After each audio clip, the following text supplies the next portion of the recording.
राधे कृष्ण दोस्तों। सच्ची मानिए, आज हम अधूरे होते जा रहे हैं भगवत मार्ग में। कल बिल्कुल कोरे रह जाएंगे, क्योंकि प्रकृति से विभूतियां और बड़े बड़े महापुरुष संत अंतर ध्यान होते जा रहे हैं। रोज के रोज वो निष्ठा, वो भगवत शैली, भजन शैली, वो दिव्यता युग के वातावरण के कारण से घटता जा रहा है। युग के वातावरण का प्रभाव ऐसे घेर रहा है कि हम अधूरे होते हुए चले जा रहे हैं, जिसकी वजह से विकार वासनाएं वही की वही है। तो कैसे भगवत प्राप्ति होगी?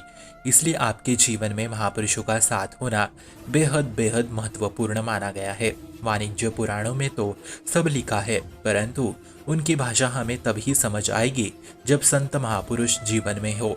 कुछ महापुरुष ऐसे होते हैं जो स्वयं में ही भजन करके मुक्त होना चाहते हैं या हो गए हैं, परंतु कुछ महापुरुष ऐसे होते हैं कि जो प्रभु से इस तरह लड़ते हैं कि हमें मुक्त नहीं होना, क्योंकि हम जाते जाते सबका मंगल करके जाएंगे। प्रहलाद जी जैसे कि हे प्रभु, मुझे आपसे कोई वरदान नहीं चाहिए, देना है तो यही वरदान दो कि जन्म मृत्यु में फंसी हुई जीवों का मैं कल्याण कर सकूं, उनका उद्धार कर सकूं। तो ठीक ऐसे ही कुछ महापुरुष होते हैं। तो हमारी बात ऐसे ही महापुरुषों से बनती है या बनेगी। अब ग्रंथ पुराण हमें कितना बल देगा? भगवत प्रेमी महात्माओं से ही हमें वास्तविकता में भगवत मार्ग में अधिक बल मिलने लगता है, जब वो हमें सही मार्ग दिखाते हुए कहते हैं कि तुम चिंता मत करो, हम हैं।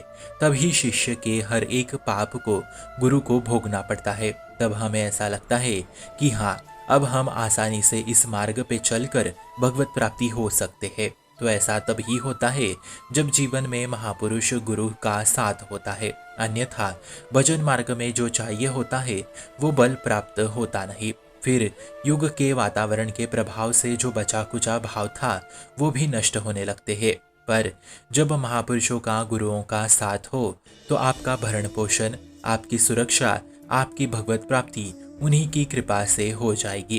तब हमें सही मायने में निश्चिंत हो जाना चाहिए, क्योंकि तब वो बल प्राप्त होता है, तब जीव संसार से निकलकर भगवत मार्ग में सही से चल पाता है। देखो, आप पता लगा लो, जिन गांवों में संतों का प्रवेश नहीं है और जिन गांवों में संतों का प्रवेश है, दोनों की आप जीवनी देख लीजिए, दोनों की रहनी देख लीजिए। कोई भी संत कैसा भी नाम कीर्तन करने वाला केवल प्रवेश भी किया हो गांव में, तो उस गांव की रहनी बदल जाएगी, उस गांव का वातावरण बदल जाएगा। जिस क्षेत्र में संत रहते हैं उन गांवों को देख लो, और जहां संतों का प्रवेश ना हुआ हो उन गांवों को देख लो, बहुत अंतर दिखाई देगा। इसलिए महापुरुष, गुरुदेव, संतों के बिना हम अधूरे ही हैं। और जब तक भगवत ज्ञान दिलाने वाले पहुंचे हुए संत नहीं मिलेंगे, तब तक हम गिरते ही जाएंगे। इतनी प्रबल माया है कि हर कदम पे जोर से हमें गिरा देती है। तब हमें लगता है कि अब कोई सहयोगी नहीं, कोई बचाने वाला नहीं। देखिए, भगवान तो पहले भी थे, अब भी है और आगे भी रहेंगे, परंतु हमारा काम भगवान से नहीं, भगवान के प्रेमी जनों से बनता है। ये बात एकदम खुल के समझ लो। भगवान के रहते हुए भी हमारी दुर्गति थी, दुर्गति हो रही थी और दुर्गति हो रही है, लेकिन भगवत प्रेमी महात्मा की दृष्टि में रहते हुए आज तक किसी की दुर्गति नहीं हुई है। ये शास्त्र साक्षी है। इसलिए भगवान स्वयं कह रहे हैं, मोते अधिक संत कर लेखा। उद्धव जी के सामने भगवान थे, तब उन्हें कोई फर्क नहीं पड़ा, पर जब गोपियां प्रभु के पास आई तब उद्धव जी लौट पड़े श्री जी के चरणों में और रो पड़े। इसलिए भगवत प्रेमियों से बात बनेगी, वरना प्रभु तो बस अवश्य करो भोगत्यन मन कृतम कर्म शुभासु शुभम, अर्थात तुम जैसे कर्म करोगे वैसे फल मैं दूंगा। लेकिन संत जीवों के कल्याण पर मंगल करने के लिए स्वयं की दुर्गति तक करा देते हैं। ये उदारता संतों की होती है। इसलिए यदि आपके साथ आपके जीवन में संत, महापुरुष या गुरुदेव है तो बिल्कुल बिल्कुल निश्चिंत हो जाइए।